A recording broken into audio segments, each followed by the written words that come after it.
जय श्री राम। राधे राधे, प्रणाम। सभी से नमस्ते। कैसे हैं आप सब? ईश्वर करे कि आप लोग जहाँ भी रहो स्वस्थ रहो, मस्त रहो। आप लोग से मैं आज एक बात बताने वाली हूँ, क्योंकि कई भाइयों को, बहनों का कमेंट आ चुका है कि बहन क्या हुआ है, कैसे हुआ है। तो फिलहाल पीछे वीडियो में मैंने अपलोड किया है, टाइम नहीं मिल पाता इसलिए नहीं बता पाती हूँ आप लोगों को। और तबीयत भी नहीं ठीक है, आप लोग देख लीजिए। पहले एक चोटें बनी हुई हैं इधर आँख में, और यहाँ पे भी दांत लगा हुआ है। देखिए ये इसमें क्लियर नहीं आ रहा है। ये देखिए दांत लगा हुआ है, ये दांत लगा हुआ है। आज यहाँ का, आज 5वां-6वां दिन है तो यहाँ का सही हुआ, थोड़ा हल्का हुआ है। इसका जो सूखा हुआ चमड़ी था वो छूट गया है। आप लोग देख सकते हैं, ये यहाँ एक घाव थी, पूरा सूजा था। और आँखों में यहाँ भी है, अभी इस साइड यहाँ ये हल्की हल्की ये सब सूजन भी है अभी ये। और यहाँ पे लगा था, ये हल्का ठीक हो गया है, हल्का लगा था। और कान का आप लोग देख लीजिए कि एक कान का गायब है और नाक का भी गायब है। हाथों में भी चोट आई है, हाथ में देख लीजिए। उस वीडियो में भी मैंने अपलोड किया, इसमें भी देख सकते हैं आप लोग।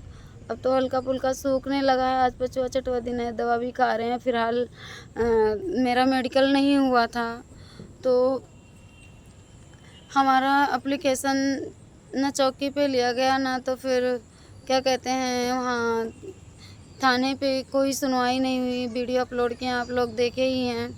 3 तारीख सुबह का ही मैटर चल रहा था। हम यहाँ थे, मम्मी को घर पे थी अकेले गांव में, तो उनको सताया गया, मारा गया, धमकाया गया और गाली गलौज की गई। तो फिर हम यहाँ से गए थे, बारिश भी हो रही थी, भीगते हुए अपनी माँ के लिए गए थे।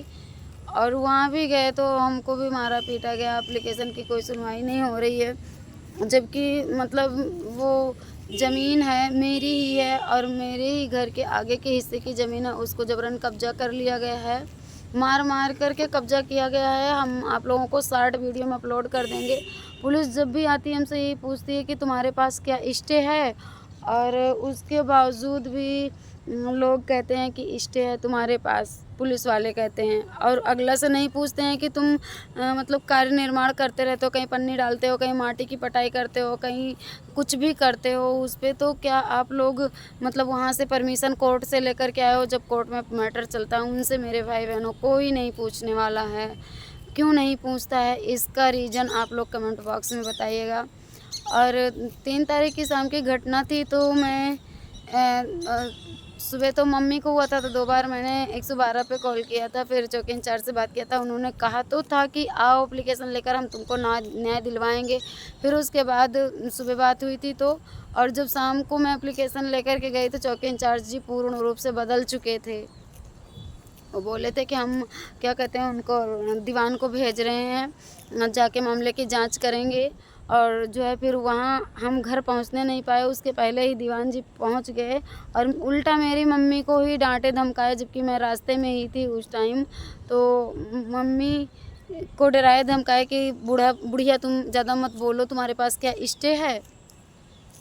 तो मम्मी को ये सब के बारे में पता नहीं, वो ज़्यादा बेचारी डरती हैं पुलिस वालों से, डरी सी रहती हैं। एक तो बूढ़ी हैं, कभी अपने ज़िंदगी में ये सब के बारे में पढ़ी नहीं थी। लोग अब इतना परेशान कर रहे हैं, बहुत डरती हैं बेचारी, बहुत सीधी हैं। आप लोग भी देख सकते हैं आकर के, जो भी देखना चाहें। तो मेरे ऊपर यही सब भीग रही है और थाने चौकी में कहीं भी कोई सुनवाई नाम नहीं थी। 3 तारीख की घटना थी, 4 तारीख को मैंने थाने पे एप्लीकेशन दिया, 3 तारीख को चौकी पे दिया था, 3 अगस्त को 4 अगस्त को थाने पे दिया।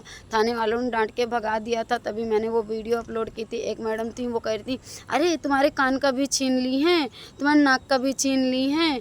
और हम कहे कि बिछुआ पैर के नीचे उनके दब के गिर गया था, उनको अपने घर में वो घसीटते हुए ले जा रही थी। मेरे भैया मुझे अपने घर में घसीटते हुए ले जा रही थी, मारी है इतना, और उसके बावजूद कोई सुनवाई नहीं है, कहीं भी नहीं है।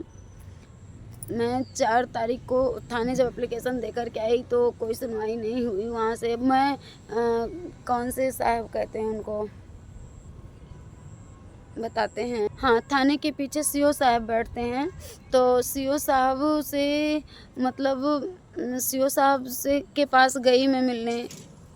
जब वहाँ कोई सुनवाई नहीं हुई, सीओ साहब के पास गए तो सीओ साहब ने कहा कि कैसे आई हो, क्या आई हो? तो बताया कि सर ऐसे-ऐसे मैं एप्लीकेशन दी, मुझे कोई सुन नहीं रहा है और थाने वाले कह रहे हैं सब झूठा है। अरे तुम वहाँ चौकी इंचार्ज थे थाने पे, जब मैं 4 तारीख को एप्लीकेशन लेकर के गई थी, लगभग 1:30 के लगभग, तो चौकी इंचार्ज जी कहे कि अरे क्या हुआ है? हमने कहा सर जी ऐसा-ऐसा हुआ है। आप तो मतलब भेजे ही थे, आपको एप्लीकेशन दिया ही है हमने। तो कहे कि अरे तुम नौटंकीबाज हो। हमको चौकी इंचार्ज ने कहा कि तुम नौटंकीबाज हो। हम कहे नहीं सर जी, हम झूठ नहीं बोल रहे हैं, ऐसा नहीं, आप देख लीजिए। आंखों की चोट दिखाने लगे तो कहे ये नाटक वाटक मुझसे मत दिखाओ। चौकी इंचार्ज शाहगंज वाले ने कहा। तो बोले एप्लीकेशन लाए, उनके एप्लीकेशन अभी नहीं लिख के लाए हैं, लिख ले रहे हैं। तो डांटने लगे, कहे बोलो जो लिखवाना हो बोलो। तो हम बताने लगे कि ऐसे ऐसे है। कहे नाटकबाजी मत बताओ, बोलो और लिखवाओ। तो हम कहे अंकल जी आप लोग डांटोगे तो हम ऐसे नहीं बता पाएंगे, हम लिख कर ला रहे हैं। लिख कर ले गए एप्लीकेशन। तो वहाँ बताया गया कि सर जा चुके हैं, जो वहाँ थाने वाले थे वो जा चुके हैं। तो एक मैडम थी और एक सर थे, तो उनको मैंने एप्लीकेशन दिया। मैडम ने भी खूब डरवाया धमकाया मुझको, बोली कि तुम झूठ बोल रही हो। हम कहे मैम हम झूठ बोल रहे हैं तो ये चीज़ तो नहीं झूठ बोलेगा, ये तो सामने दिख रहा है। कुछ भी नहीं माना गया।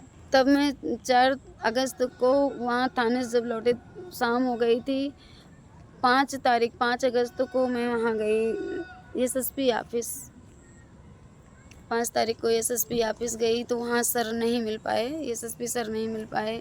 तो एक सर थे वहाँ पे सोनकर करके, तो उन्होंने थाने पे फ़ोन किया कि क्या कहते हैं कि मेरा एड्रेस बता के कि शाहगंज मुकीमपुर की कोई घटना है जो कि थाने पे एप्लीकेशन गया हुआ है। तो वहाँ के जो थाने वाले जो सर थे, एसएसपी ऑफिस के सर ने जब थाने पे फ़ोन किया मेरे, तो थाने वाले सर बताए कि नहीं ये मामला मेरे संज्ञान में नहीं है। मेरा नाम बताए तो बोले कि मामला संज्ञान में नहीं है मेरे। जबकि उसी दिन एसओ साहब ने, जिस दिन मैं 4 तारीख को गई थी थाने पे, 4 तारीख को ही सीओ साहब के पास गई थी, उन्होंने फ़ोन करके कहा था कि ऐसा ऐसा मामला है। तो बोले थे कि ठीक है, जो है ठीक है फिर भेज देना। और उसके बाद फिर जब ये सर एसएसपी सर के ऑफिस के एक सोनकर सर थे, वो जब फ़ोन किए थाने पे तो कहे मेरे मामला संज्ञान में नहीं है। फिलहाल जो है हमको वो सर कहे कि चली जाना थाने। हम थाने नहीं गए डर के मारे। हम इसलिए नहीं गए कि जब थाने वालों को एप्लीकेशन दे कर के आए हैं, हम खुद जा कर के अपनी चोट दिखाएं, हमको नौटंकीबाज बोल रहे हैं और फिर कह रहे हैं कि क्या कहते हैं मेरा मामला मेरे संज्ञान में नहीं है। आप लोग देख लीजिएगा कि 4 तारीख की वीडियो अपलोड है, थाने के सामने ही मैंने वीडियो बनाई थी। तो उस डर से हम नहीं जा पाए थाने। तो फिर डायरेक्ट हम दूसरे दिन भी एसएसपी ऑफिस गए। 4 तारीख को 5 तारीख को भी गए थे और कल 6 तारीख को भी, कल 6 तारीख थी, आज 7 है, 6 तारीख को भी मैं एसएसपी ऑफिस गई थी। तो एसएसपी सर से बात हुई, बैठे थे, बुलवाया गया अच्छे से। जबकि देखिए कि बड़े अधिकारी कितने अच्छे से पेश आते हैं और ये थाने चौकी वाले कितने से वहाँ अच्छे से बैठाया गया एसएसपी ऑफिस में। तो बातचीत हुई, सर पूछे जो हमने सही सही बताया। हम झूठ तो बोलते नहीं, आप लोगों को भी पता है। उन सर से जब बताए तो सर ने फिर एक सर से फ़ोन करवाए चौकी इंचार्ज के पास भी, थाने पे भी। तो चौकी इंचार्ज साहब आए वहाँ। जब चौकी इंचार्ज साहब आए तो उनसे बातचीत हुआ, मुझसे बयान लिए, हमने बताया जो जैसे जैसे हुआ था। थाने चौकी पे पूछे जैसे से हुआ है वैसे से बताना, तो हम बताए वहाँ पे। फिर चौकी इंचार्ज साहब क्या बयान उस पार्टी का लिखे क्या नहीं लिखे वो चीज़ की मुझे जानकारी नहीं है। चौकी इंचार्ज से जो वहाँ के एसएसपी साहब के कोई सर थे, तो उन्होंने ये पूछा कि जब मतलब वहाँ गई थी तो इसकी चोट लगी है तो क्या कहते हैं मेडिकल क्यों नहीं हुआ। तो अब वो क्या जवाब दिए क्या नहीं ये तो मुझे नहीं पता है। जितनी जानकारी है मैं उसको बता रही हूँ आप लोगों से। फिर उसके बाद वो जो सर जी थे वहाँ बैठे, वो उधर का बयान लिखवाए अब क्या लिखा है क्या नहीं है तो मुझे जानकारी नहीं है। फिर उसके बाद कहे कि तुम अब जाओ CSC, वहीं थाने के पास है, थाना इनायत नगर के पास है एक CSC हॉस्पिटल है, तो कहे वहाँ जाओ मेडिकल के लिए। तो मैंने कहा कि सर हमको ज़िला हॉस्पिटल में मेडिकल करवा दीजिए, यहाँ से फैजाबाद से अयोध्या से नज़दीक पड़ता है। तो बोले नहीं, जबकि वो ग्रामीण क्षेत्र है, यहाँ इसकी अपेक्षा है अयोध्या के, तो वहाँ CSC पे भेजा गया हमको। तो वहाँ ले गए, जो है चौकी इंचार्ज ही लेकर के गए थे, उन्हीं के साथ भेज दिए थे। तो वहाँ मेरा मेडिकल किया, कल की बात है, कल मतलब 6 तारीख की। आप लोग देखिए, अभी मेडिकल मेरा नहीं हुआ था, देखिए किस तरह से अभी भी मेरे आँखों में चोट है, हाथों में घाव है, और यहाँ भी है, यहाँ भी है, कैसे कैसे दिखाएं हम, मतलब। और यहाँ भी मुझे लगा है, और ये जो सिर है, सिर में गोल्टे गोल्टे अभी भी पड़े हुए हैं। नाक से भी उस दिन खून आया था। उस दिन मुझे जो चोट लगी थी ना, तो मेरे भाई बहनों मुझे कुछ पता नहीं चल रहा था। मेरे पूरे शरीर में इतनी ज़्यादा दर्द थी कि हमको कुछ पता नहीं चल रहा था। और ये सब पूरा मतलब इतना दर्द था कि मुझे बस लग रहा था कि भारी भारी सा है, कुछ समझ में नहीं आ रहा था हमको। गले में खूब दर्द थी, सूजा था, तो ये मतलब थोड़ा सा ही हो गया है। बताइए 5 दिन बीत जाने के बावजूद भी आँखों में इस तरह से खून है। फिर भी मेरी मेडिकल रिपोर्ट नॉर्मल दी गई है। कल जब वहाँ थाने पे जांच हुई है तो देख सकते हैं आप लोग कि मेडिकल रिपोर्ट जो है वो नॉर्मल दी गई है। आप लोगों को हम शॉर्ट वीडियो में वो रिपोर्ट हम अपलोड करेंगे आप लोगों को देखने के लिए, कि मैं तो पढ़ी लिखी नहीं हूँ, लेकिन जब हम किसी से पूछे हैं तो बोले हैं कि रिपोर्ट तो नॉर्मल है, ये ज़्यादा कुछ आपको चोटें नहीं आई हैं। हमने कहा ठीक है भाई, आप लोग क्या कर सकते हैं। तो हम उस मतलब 5वें दिन, कल कितनी तारीख थी, 6, 3, 4, 5, 6, चौथे दिन रिपोर्ट मतलब वो हुआ है। तब भी देखिए आज 5वां दिन है, कल की रिपोर्ट मतलब कि 6 तारीख की नॉर्मल दिखाई जा रही है। तो रिपोर्ट की हम फ़ोटो कापी ले लिए हैं, फिलहाल हम आप लोगों के लिए ज़रूर अपलोड करेंगे। तो आप लोग देखिएगा और बताइएगा कि हम क्या करें अब, कैसे न्याय मिलेगी आपकी इस बहन को, आप लोगों की इस बेटी को। आप लोगों से मेरी ये अपील है, गुहार है, प्लीज़ हमको आप लोग रास्ता दिखाइए। मेरे ना भाई हैं ना बाप हैं, हम किसकी शरण में जाएं और कैसे किससे अपनी मुसीबत बताएं। बताइए 5 दिन 6 हो गए, हमें खाना नहीं जाया जा रहा है, गले में दर्द होती है पूरा सब ऐसे गला। अब तो थोड़ा आराम हुआ, दवा भी खा रहे हैं हम, भले ही मतलब कि वहाँ से दवा नहीं मिली, 2 दिन तो नहीं खाए थे दवा, हम अपनी भी गलती बताएंगे। और परसों से हम दवा खा रहे हैं तो हमको थोड़ा बहुत आराम है। दर्द और हाथ ये मेरा बहुत ज़्यादा दर्द था, कमर पे दर्द था, पेट में दर्द था। जान प्यारी है मेरी भाई बहनों, क्योंकि मेरे जान के पीछे मेरी बूढ़ी माँ है, मेरे छोटे छोटे बच्चे हैं 2, तो बहन है, तो वो फिलहाल यहाँ नहीं है। वो भी ज़्यादा, वो क्या बताएं आप लोगों से अपनी कंडीशन, बस इतनी ही जो भी है। तो आप लोग प्लीज़ आप लोग मेरी मदद कीजिए, मुझे रास्ता बताइए और कमेंट कीजिए, और मेरे वीडियो को अधिक से अधिक आप लोगों से जितना भी हो सके अपने ग्रुप में, अपने व्हाट्सएप पे, फेसबुक पे या इंस्टा पे शेयर करके और अपनी इस बहन बेटी की मदद कीजिए प्लीज़। और आप लोगों से बता दूं, ये फील्ड है एक, मैं यहाँ निकल के ब्लॉग बना रही हूँ क्योंकि मैं रेंट पे रहती हूँ, तो वहाँ बच्चे बगल में पढ़ रहे हैं, तो अच्छा नहीं लगता है कि मैं अपने दुखड़े बताऊँगी, सब लोग देखें, सबको दुख होता है। तो इसलिए हम थोड़ा यहाँ आ गए हैं फील्ड में, देख रहे हैं गैया लोग चल रही हैं, गैया मैया। तो आप लोग प्लीज़ सपोर्ट कीजिएगा और जितना हो सके शेयर कीजिएगा और मुझे न्याय दिलाने की कृपा कीजिए। आप लोगों के ही हाथ में मेरी, समझ लीजिए कि इज्जत है और ज़िंदगी है, बाकी और कोई तो भाई बहन मेरे है नहीं। और आप लोग इस वीडियो को पूरा देखिएगा, और मैं टाइम नहीं पाती हूँ, आप लोग बहुत परेशान हैं मुझे पता है, लेकिन मुझसे बोला भी नहीं जाता है और चलते चलते एकदम थक जाते हैं, पैदल चलते हैं, सवारी जहाँ नहीं मिलती वहाँ पैदल चलना पड़ता है, और पैसे का भी अभाव है, तो मैं मजबूर हूँ बहुत चारों तरफ से।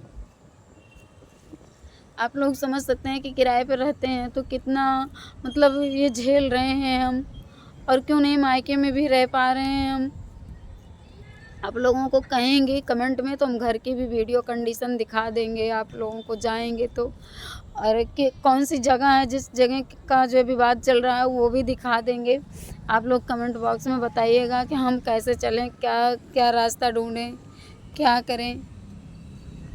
कान का भी छीना गया है, बिछुआ तो उसके पैर के नीचे दब गया था, लेकिन थाने पे कोई ईमानदारी नहीं कर रहे हैं। क्यों नहीं मेरी सुन रहे हैं। और मुझे इतना चोट लगने के बावजूद पूरा सब मेरी रिपोर्ट क्यों डॉक्टर ने नॉर्मल लिखी है, इसका रीज़न क्या है, प्लीज़ आप लोग इसको कमेंट बॉक्स में बताइएगा, ज़रूर बताइएगा। हम बोलते बोलते थक जा रहे हैं, ये सब दर्द होने लगता है पूरा सब, एकदम हिम्मत नहीं। इसी से हम लाइव भी नहीं आ रहे हैं। बहुत भाई बहनों के कमेंट आ रहे थे, बहन जी आप लाइव नहीं आ रही हो और क्या हुआ है, कैसे हुआ है, तो प्लीज़ आप, बस यही सब बातें हैं। और जबकि इसका कोर्ट में भी मुकदमा चल रहा है, फिर भी कोई वो नहीं है। तो आप लोग हमें रास्ता बताइए प्लीज़। अब प्रणाम सभी को, बाय बाय। आप लोग अपना ख्याल कीजिएगा और मेरे लिए टेंशन, मेरे दुखों को सुन करके आप लोग मत परेशान होइएगा, हिम्मत से रहिएगा और मुझे सहारा दीजिएगा। और हम कैसे किस रास्ते पे चलें, आप लोग हमको ये चीज़ ज़रूर बताइए कमेंट में प्लीज़, और अधिक से अधिक शेयर करना। जय श्री राम।